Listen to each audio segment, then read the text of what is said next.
Hello friends, welcome back to my YouTube channel the knowledge hub. और आज मैं आपको बताने वाला हूं बिहार पुलिस में एक वैकेंसी निकला है सब इंस्पेक्टर के पोस्ट पे।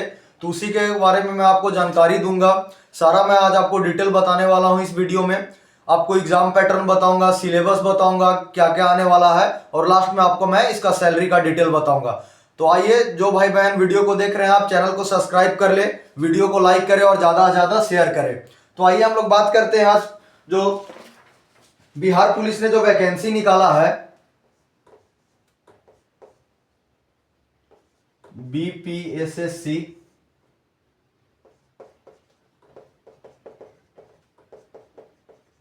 Sub inspector ASI recruitment 2024।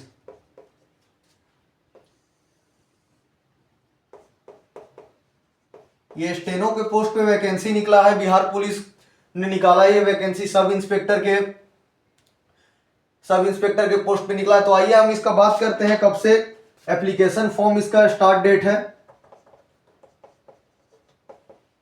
Start date आपका 17 तारीख से फॉर्म भरने का स्टार्ट डेट हो जाएगा।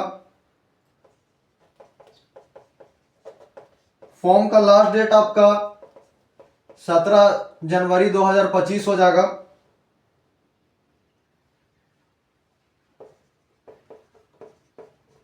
मिनिमम एज आपका 18 साल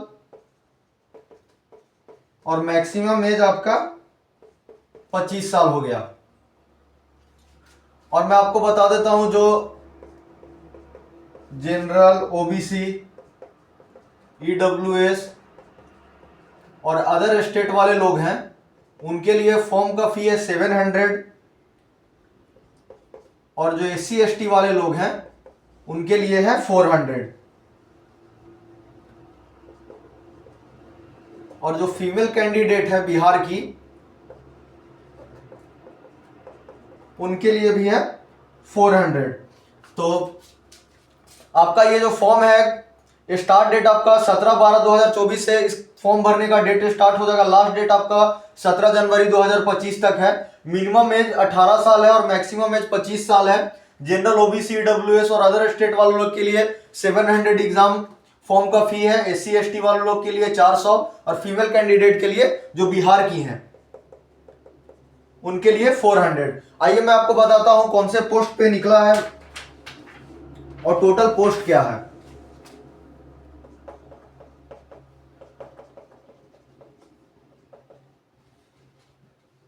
पोस्ट नेम है आपका स्टेनो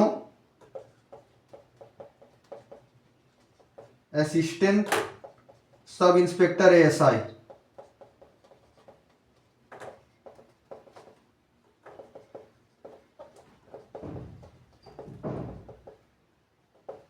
टोटल पोस्ट 305 है।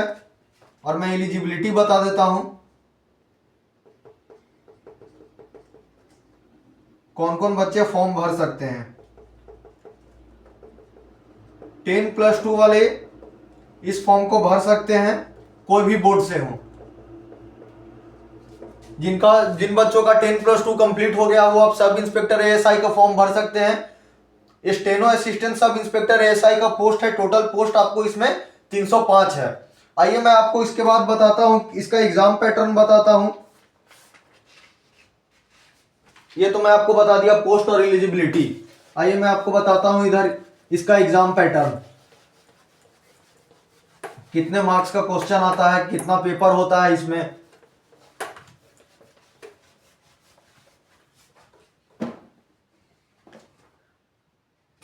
तो इसमें आप समझिए कि पहला तो आपका होता है, मैं इधर लिख दे रहा हूं, पेपर 1। पेपर 1 होता है। उसके बाद आपका पेपर 2, उसके बाद आपका स्किल टेस्ट होता है, और लास्ट आपका मेडिकल टेस्ट होता है। ये 4 टेस्ट होता है। पहले आपको पेपर 1 देना होता है, उसके बाद आप पेपर 2 दीजिएगा, उसके बाद आपका स्किल टेस्ट होगा, और लास्ट में आपका मेडिकल होगा सब इंस्पेक्टर के पोस्ट के लिए। तो आइए हम लोग बात करते हैं पेपर 1 क्या होता है। तो पेपर 1 जो हमारा है, ये जनरल हिंदी का पेपर होता है। इसमें आपका नंबर ऑफ क्वेश्चन 100 रहेगा। नंबर ऑफ क्वेश्चन 100 और मार्क्स भी आपका 100 रहेगा। और टाइम रहेगा आपको इसमें 90 मिनट, 90 मिनट टाइम रहेगा। मैं आपको अभी इस वीडियो में जनरल हिंदी का सारा का सिलेबस भी बता दे रहा हूं, क्या क्या चीज पूछता है आपका। पहला पेपर आपका बस जनरल हिंदी का पेपर रहेगा, 100 क्वेश्चन रहेगा, 100 मार्क्स रहेगा। पेपर 2 जो आपका होगा वो आपका जनरल नॉलेज का होगा। जनरल नॉलेज का पेपर होगा और इसमें आपका करंट अफेयर्स भी रहेगा। Current affairs, number of question 100 और मार्क्स 200 रहेगा। एक क्वेश्चन 2 नंबर का रहेगा और मार्क्स रहेगा 200। 100 क्वेश्चन 200 नंबर का। इसमें टाइम आपका रहेगा 120 मिनट। और आप every wrong answer, negative marking भी है इसमें, 0.2 मार्क्स कट। 0.2 मार्क्स आपका कट जाएगा एक रॉन्ग आंसर होने पे। पहला आपका जो पेपर 1 होगा वो जनरल हिंदी का होगा। उसमें नंबर ऑफ क्वेश्चन कितने रहेंगे? 100 रहेंगे, 100 मार्क्स का रहेगा, 90 मिनट टाइम रहेगा। जनरल नॉलेज और करंट से पेपर सेकंड जो होगा वो आपका जनरल नॉलेज और करंट अफेयर का होगा, 100 क्वेश्चन और 200 मार्क्स। एक क्वेश्चन आपका 2 नंबर का रहेगा और एक रॉन्ग आंसर पे 0.2 मार्क्स आपका निगेटिव मार्किंग कट जाएगा। स्किल टेस्ट में बात कर लेते हैं। पहला तो आपका डिक्टेशन होगा, पहला आपका डिक्टेशन होगा। 5 मिनट का डिक्टेशन टेस्ट होता है और ये टाइपिंग डिक्टेशन टेस्ट होता है। Typing dictation test 80 words per minute, 80 words per minute. और आप हाँ, इस डिक्टेशन टेस्ट में याद रखिए 10% से ज्यादा मिस्टेक नहीं कर सकते हैं। मैं यहां लिख दे रहा हूं 10% से ज्यादा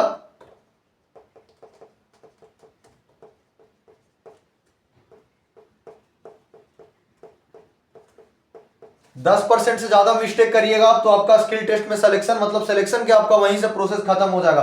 10% से ज्यादा मिस्टेक नहीं कर सकते हैं।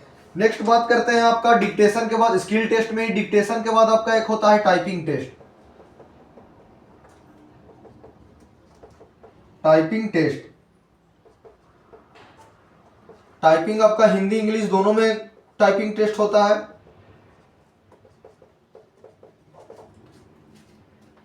और ये आपका दोनों हिंदी और इंग्लिश का 10-10 मिनट का आपका टाइपिंग टेस्ट होता है, 300 वर्ड्स का।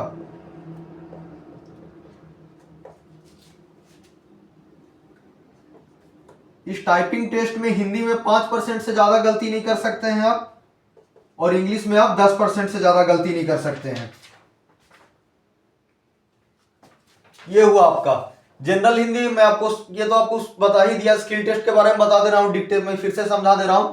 डिक्टेशन जो आपका होगा, टाइपिंग डिक्टेशन टेस्ट होगा 5 मिनट का। 10% से ज्यादा मिस्टेक उसमें नहीं कर सकते, नहीं तो आपका सिलेक्शन नहीं होगा। 80 वर्ड पर मिनट आपको करना रहेगा, टाइमिंग रहेगा। और टाइपिंग टेस्ट आपका हिंदी और इंग्लिश दोनों का टाइपिंग टेस्ट होगा।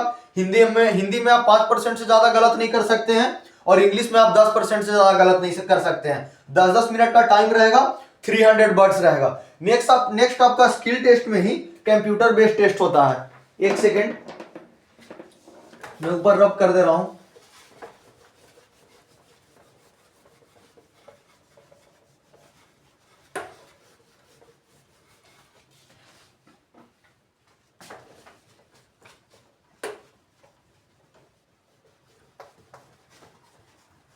सारा कुछ मैं आपको इस वीडियो में बता रहा हूं, सिलेबस भी बता दूंगा, कितना सैलरी मिलता है, क्या पर्क है, क्या अलाउंस है।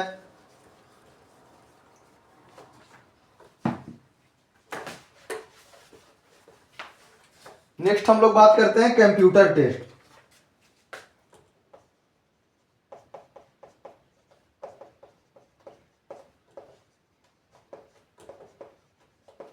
कंप्यूटर नॉलेज टेस्ट होता है। इसमें आपको कंप्यूटर का आपको जानकारी होना चाहिए, आपको इंटरनेट चलाना आना चाहिए। इंटरनेट, उसके बाद आपका हो गया MS Word, MS Excel, MS Office, और आपका PowerPoint. Computer knowledge, computer का जो टेस्ट होता है उसमें आपको कंप्यूटर में इंटरनेट चलाना आना चाहिए, एमएस वर्ड आना चाहिए, एक्सेल आना चाहिए, एमएस ऑफिस आना चाहिए और आपका पावर पॉइंट आना चाहिए। इतना आपको कंप्यूटर नॉलेज टेस्ट में आपको आना ही चाहिए। और लास्ट में आपका मेडिकल टेस्ट होता है। लास्ट में आपका क्या होता है? मेडिकल टेस्ट होता है। तो ये तो मैं आपको बता दिया सिलेक्शन प्रोसेस, कैसे कैसे इसका सिलेक्शन, फिजिकल नहीं होता है इसमें। आइए हम लोग बात कर लेते हैं थोड़ा सा सिलेबस का कि क्या क्या सिलेबस है इसका। सिलेबस,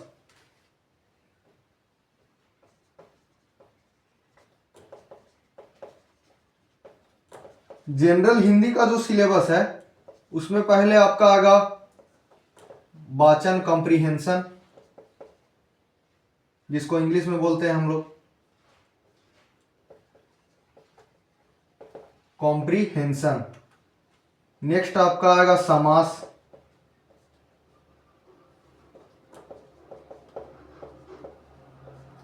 दूसरा आपका आएगा विलोम शब्द। विलोम शब्द के बाद मैं इधर भी लिख दे रहा हूं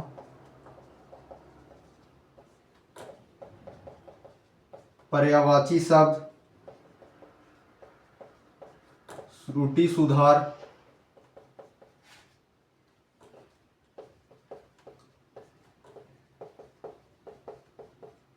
वाक्य निर्माण, अपठित गद्यांश,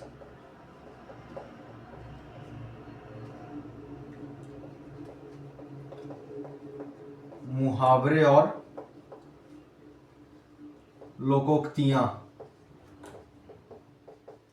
लोकोक्तियां। और एक आपका आता है अकरादी स्त्रीलिंग।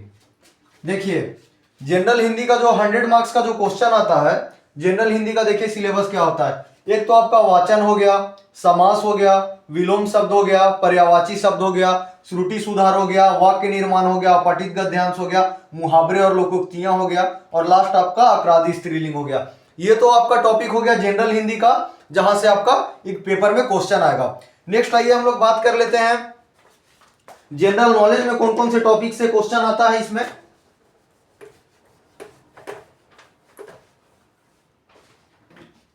यहां मैं लिख दे रहा हूं अकरादी स्त्रीलिंग।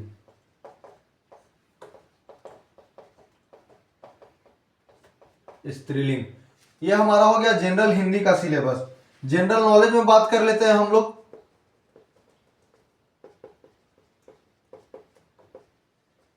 जनरल नॉलेज में आपका कौन कौन सा टॉपिक आता है? तो सबसे पहले तो आपका आता है national and international news.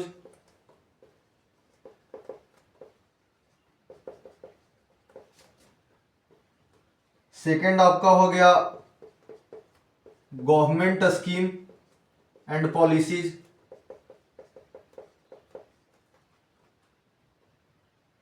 Next आपका आता है स्पोर्ट्स से। स्पोर्ट्स के बाद आपका आ गया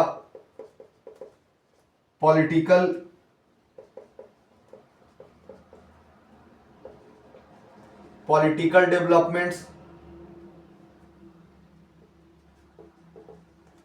नेक्स्ट आपका हो गया इकोनॉमिक एंड फाइनेंशियल इश्यूज। जितने टॉपिक से क्वेश्चन आता है मैं सारा टॉपिक मैं आपको यहां पे लिखवा दे रहा हूं। ज्योग्राफी हो गया, आपका हिस्ट्री हो गया, पॉलिटी हो गया,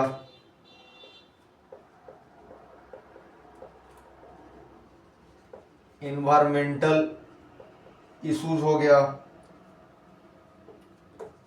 अवार्ड्स हो गया,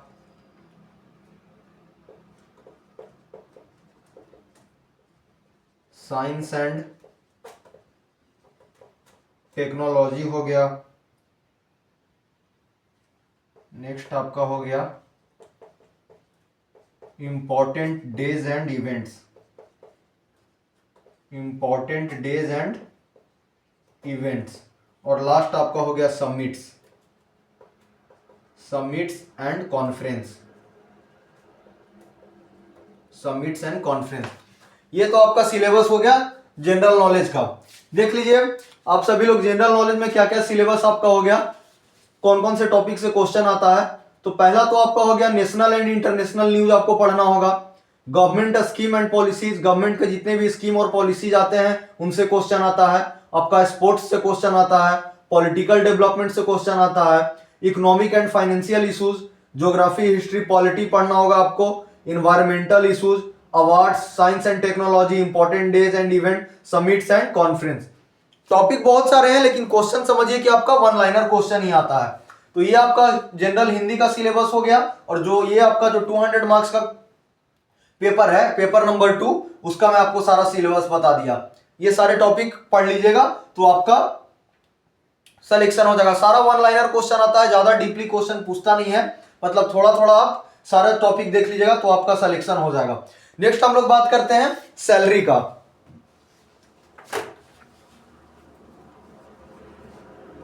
कि सैलरी क्या है।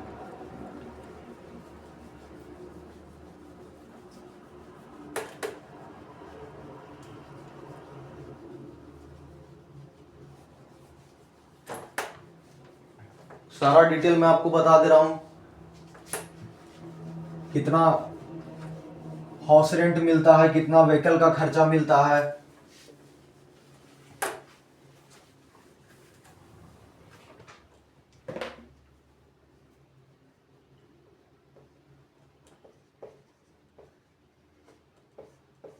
सैलरी, ये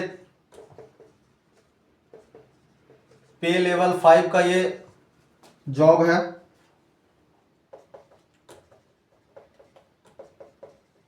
बेसिक पे आपका 19,200 है, डीए आपका 3504 है,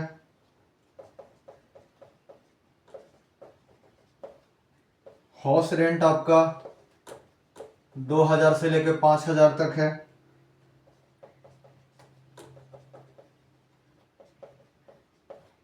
सिटी ट्रांसपोर्ट 600 से लेकर 1,500 तक, मेडिकल का है आपका 1,000,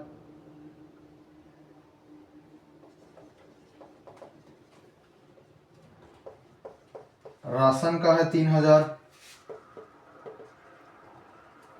यूनिफॉर्म का है 900 और व्हीकल का है आपका 2,500।